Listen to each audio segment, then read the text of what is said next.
I think my favorite classic PowerBook is the 1400 series. Now, I know I always say that every PowerBook I'm working on is my favorite for one reason or another, but the 1400, and specifically the 1400C, is my favorite for many reasons. This beautiful color active matrix display, the incredible feel of the keyboard, the front-mounted and swappable drive bay, and just this entire package. The weight, the size, the lovely form factor, it just feels good to use. But though the specs were decent for the time, I'm planning on using the 1400C for real, honest-to-goodness development. So today, let's install this beefy InterWare G3 Accelerator, complete in its questionable Japanese original retail packaging, along with a couple of other upgrades, and see if we can't get past some of this limitation and turn it into the perfect portable classic Mac development machine. So stay tuned.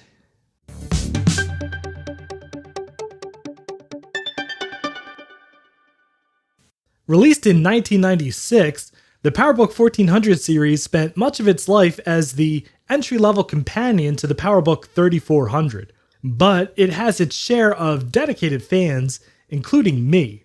In fact, I love the PowerBook 1400 so much that I've actually got two nice working examples of different specs. This 1400C has a 133 MHz PowerPC 603E with 32 megs of RAM, which is right in the mid-range of the spec lineup. This one, however, is the much harder to find 1400C 166, which is maxed out with an even harder to find 64 megs of RAM. This is also the machine that we upgraded in a previous video with a CF card adapter to replace the original hard drive. And it also has the nicer of the two keyboards installed. So my plan is to leave the 1400C 166 pretty much alone because that spec is kind of special. Instead, I'm going to upgrade this 133 here with the accelerator to turn this fairly common machine into a screaming fast 233 MHz G3. Then we'll swap in the nicer keyboard and we'll upgrade the hard drive to something solid state. And since I'm going to be using this machine for development and the max RAM is only 64 megs, I think I'm going to try to get this mSATA SSD with this lovely adapter that I've used in many old Macs before, because I think using virtual memory is going to really chew through a CF card. Okay, now let's check out this super cool accelerator in this interesting original Japanese packaging, which I guess this is what happens when you have a PR department, but no HR department. But dad jokes aside, this is a really interesting piece because it comes in this original packaging. This is an InterWare booster PB1400 with a G3 processor at 233 MHz, which I've also seen this listed as a Vimage V-Power. It replaces the 1400's original CPU daughter card with this beefed up G3 version, which also bumps the L1 cache from 32K to 64K and the L2 cache from 128K to a nice 512K. It's nowhere near the fastest G3 upgrade available for the 1400. In fact, Sonnet made upgrades as fast as a mind-bending 466 MHz, but it's just so cool to have this in the original Japanese packaging. So let's open this up and see what's inside. All right, so it looks like we actually have the original Japanese receipt printed on tractor feed paper, and I have no idea what this is talking about. Also in here is the disc for the booster, which I'm going to try to use this version. It's already up on all the different archive sites, Macintosh Garden, archive.org. And if it's in Japanese and there's no Japanese version online, I will definitely pop this image up in all the usual places. Next, we have the instruction manual, which is covered in some kind of gunk. Looks like Cheeto grease. That's interesting. And yeah, it is all in Japanese, but that's okay because this is just a straightforward swap-in replacement. And finally, we have the star of the show, the G3 processor daughter card. along with the original tools provided to do the installation. And this is just incredibly cool to have. Look at these things. It's I mean, they're just cheap little screwdrivers and a little nut driver here. But it's just so cool to have this stuff and to actually use it to do this upgrade. And this was listed as unused, and having been removed from this packaging only once to test if it was working. And everything here is in such good condition that I definitely believe it, but I guess we'll see when we install it, because I've definitely been burned buying accelerators listed as working before, only to have them arrive with problems that you don't notice until you start really trying to use them, such as bad cache. But yeah, having this in the original packaging like this is just super cool, and I'm just going to have this up on my shelf as a showpiece while I have the processor in my machine. Now before we install the G3, let's replace this hard drive with an SSD and give it a fresh install of macOS 8.6 so that we have a good base to work from. And man, these PowerBook 1400s are just a dream to work on. The speaker grill just slides to the left, lifts right off, and then you can lift up the keyboard without having to use a single screw. And then to get into the base of it, there's just a couple screws here.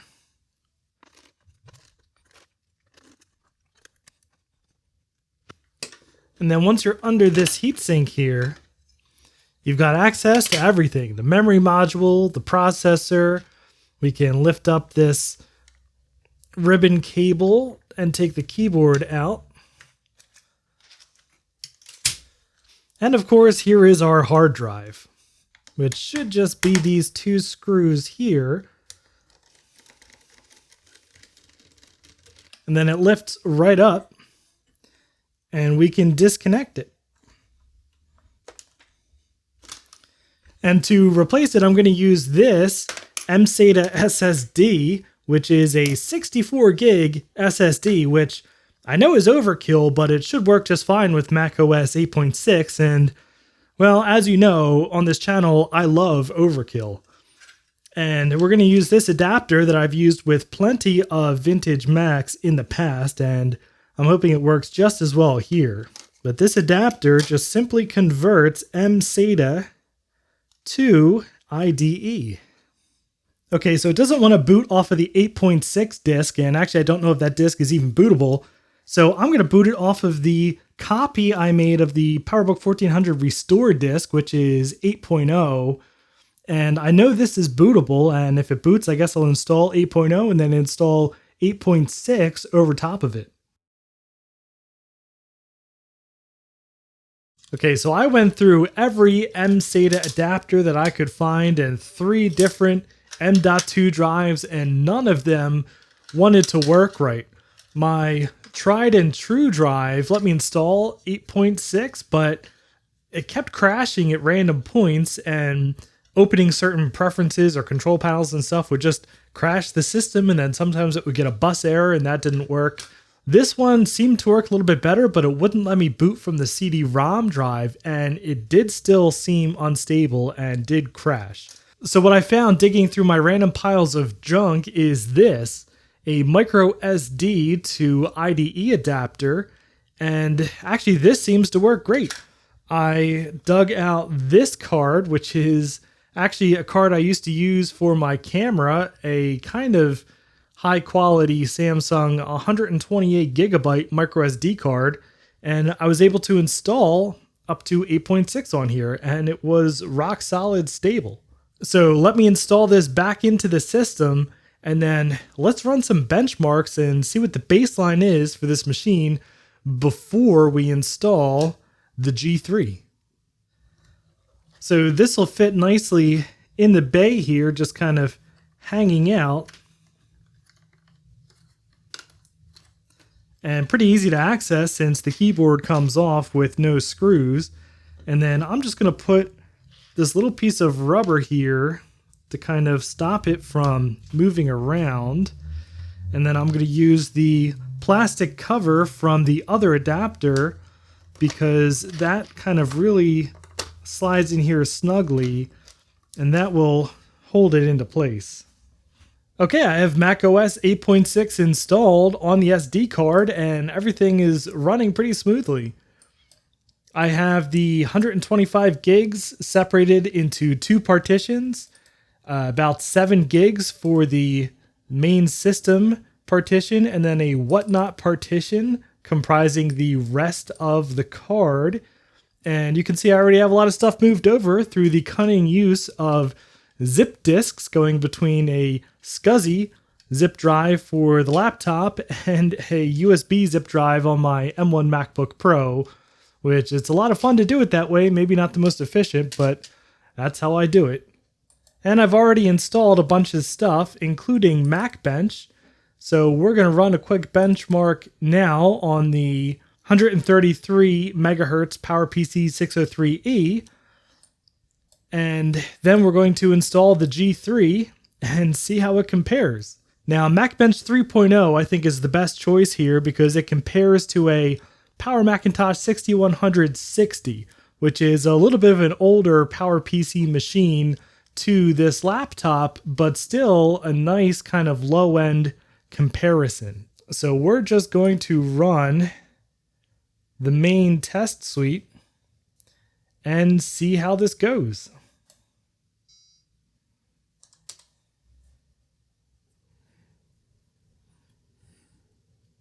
All right, tests are complete, and as one might expect, we did quite well against the PowerMac 6100, given that that machine has a 601 PowerPC, and this machine has a 603E running at more than twice the clock speed. And yeah, of course, our disk performance is off the chart because we're using that very nice micro SD card. So we'll go ahead and save this straight to the desktop as 603E. Okay, so I did make a DD disk image of the booster installer disk, and it does look like these are up on Macintosh Garden already, but I haven't actually checked to see what exactly is on this disk. So to do so, let's make use of one of the killer features of the PowerBook 1400C, the hot swappable media bay. So we'll take out the CD-ROM and put in the floppy drive.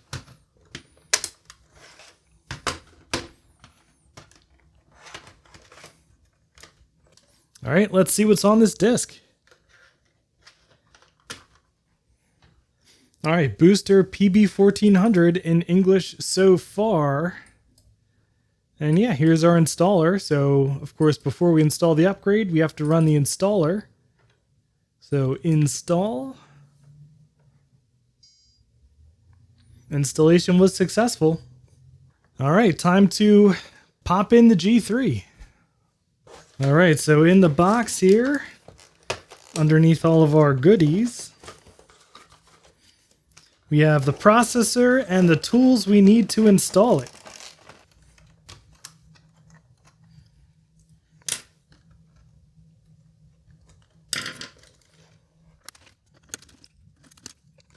So we just need to use this special driver to undo the standoffs that hold the processor card in place.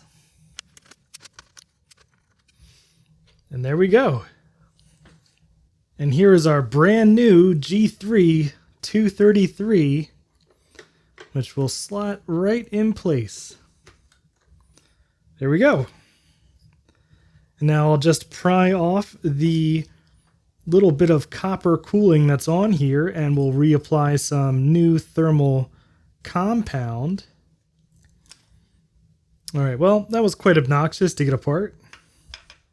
And actually, before we put this up as a G3 for the first time, I think we can fix some of the cosmetic stuff here thanks to friend of the channel, Brad, who just sent in this somewhat cosmetically challenged PowerBook 1400 CS, which actually has a 117 processor in there, but the hinge is broken. However, almost everything else on this computer is in great condition. The keyboard is lovely. The back plastic of the screen here, that's in absolutely perfect condition, whereas the back plastic on our G3 PowerBook is all sorts of scratched up. So I'm going to swap some of the plastics from here, and at some point also swap the speaker out of here, because this speaker sounds pretty good. But I'm going to swap that stuff over to here so we can have a really nice looking 1400C G3.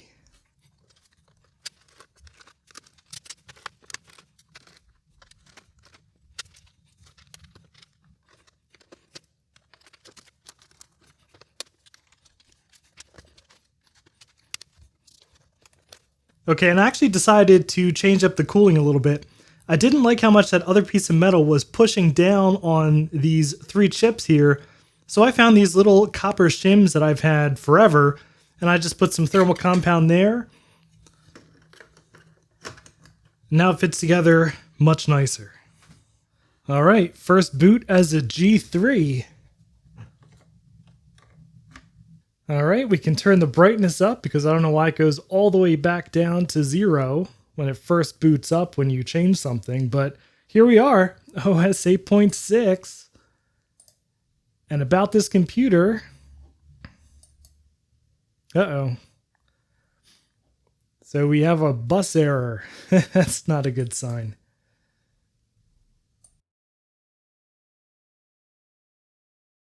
Okay, well, I have good news and I have bad news. The bad news is I think there's something wrong with the cache on the card. I think I am once again cursed with buying an upgrade that I'm extremely excited about, and it turns out that something is wrong with it. So I'm pretty sure the cache on the card is dead because the computer boots up just fine with the G3 installed, but what doesn't work is the software on this disk. So what's on here primarily is an extension with the sole purpose of enabling the cache on the card. And that extension gets loaded first. And unfortunately, on this machine here, after that extension loads, either a few seconds later or up to a few minutes later, I've gotten it to fully boot, but inevitably, the whole machine freezes, and sometimes you get a bus error, sometimes you get random partial errors, and the error message comes up halfway and then the whole thing freezes, and yeah, it's terrible. So I was really disappointed because that would be the second PowerBook processor upgrade that has come to me with a defective cache. I also have a G4 PowerBook Wall Street upgrade that also crashes when you enable the cache. But I did a bunch of research and I found that actually I might have a way around this. So the InterWare Accelerator is very rudimentary and basically just lets you turn the cache on or off. But I got an accelerator driver from Accelerate. And that's this Mach speed control, which is actually compatible with the majority, if not all, of the G4 and G3 upgrades for PowerBooks. And this gives you much finer control over the accelerator. So you have the backside cache here displayed, and it's actually showing as working because what I did was I went into the backside cache control here, which lets me adjust the speed, and I have it set to manual, and I have it set to the lowest setting. I've tried all of these other settings, and even if I go a little bit faster, the machine will eventually crash. So if I put it on 93.3, it will run for several minutes, but then it will inevitably just lock up. But on 77.7, it actually works and it's stable. And I've been running it for hours and hours, kind of stress testing it, playing some games, installing stuff, installing different versions of Netscape. And yeah, with the cache set to this speed, it does work. So I'm not sure what's wrong with the cache that would make it behave in this manner. I don't know if it's overheating. I don't know if there's, if that's just a symptom of what happens when cache chips go bad. And if I think about it, although I'm very disappointed that I didn't get a perfect card, this serves as a PSA because when you're in this hobby and you're buying computer parts that are 15, 20, 30 years old, you're going to get some that don't work because these things are all well past their expected lifetime. So in a sense, it's kind of good that I bought this one on eBay. I was competing with a bunch of other people to buy it. And the fact that I got it is good because even though it doesn't work that well, I can still get a lot of use out of this just by virtue of showing it to all of you and using it kind of as this PSA and still being able to use it in this diminished state, of course. But if somebody bought this and they were expecting to just use it in their own PowerBook to play retro games and stuff, I think they would have been extremely disappointed. Okay, so I think what would be interesting now is to run two sets of benchmarks. So we have our 603E benchmark here, but I'm really curious just how much faster this card is, even with the cache disabled and not working. So I'm going to run it with the cache disabled and run all of the same benchmarks. And then I'm going to turn the cache on to the 77 megahertz and then rerun it and see just how much of a difference that the cache itself makes. So let's restart this machine with the cache disabled. Okay, the results are in, and yeah, it completely blew away the stock processor. Let me just save this as G3 without cache. Yeah, so we can see marked improvement here with our G3 with no cache. Our processor is 194% a Power Macintosh 6100, whereas our 603E was 144%. Now that's not an extreme gain going from the 603E to the G3 without a cache, but it's still pretty good. All right, let's try this one more time with the cache turned on at that limited setting. All right, well, the numbers are in, and holy cow, does the cache make a huge difference. So these three bars at the bottom here, green, purple, and blue, green is the baseline PowerMac 6100, blue is the 603E stock processor that came with this machine, purple is the G3 upgrade with no cache, and then this yellow bar that is completely off the chart, that is the G3 with the cache turned on. I did not expect it to make that huge of a difference. And wow, I'm glad I put in the time to dig up that copy of Accelerate mock control panel because yeah, this is huge. That is fast. And what's really shocking to me actually is our graphics score went way up. That is a massive gain just with the processor with the cache turned on. So yeah, I know this probably isn't the full potential of this G3 233 card, but I'm pretty excited about these results and the fact that I've run it with this card with the cache turned on for hours and hours, and I haven't had a single crash. Okay, so that'll do it for our now G3 PowerBook 1400C, and I am so excited for this computer. Even with all the headaches that we had setting up this G3 upgrade card, now that we seemingly have it working and stable, it is just incredibly fast, and this machine feels so fast and so nice to use with this wonderful keyboard and beautiful screen. And I even have a working battery in here, which lasts for, I don't know, 20 minutes, but still, it works. And I am so happy with this thing. And I'm so excited for the work that I'm going to do on this machine. And I'm extremely excited for VCF East this year in October. I'm going to be there. I'm going to exhibit. And this machine's going to be there. And my Quadra's going to be there. The Cursed Mac will probably be there. So very exciting stuff coming up. But for now, if you enjoyed this video, I'd appreciate a thumbs up. And if you'd like to see more PowerBook upgrade and scantily clad shenanigans, please subscribe down below, and thank you very much for watching. Now, if you'll excuse me, I'm going to stress test this machine a bit. And a special thanks to Justin, Greg from Hrutk Mods, Chris, Sorta Eclectic, Connor, and Spike, who are my highest tiered patrons, and all of my Patreon supporters for helping to make these videos possible.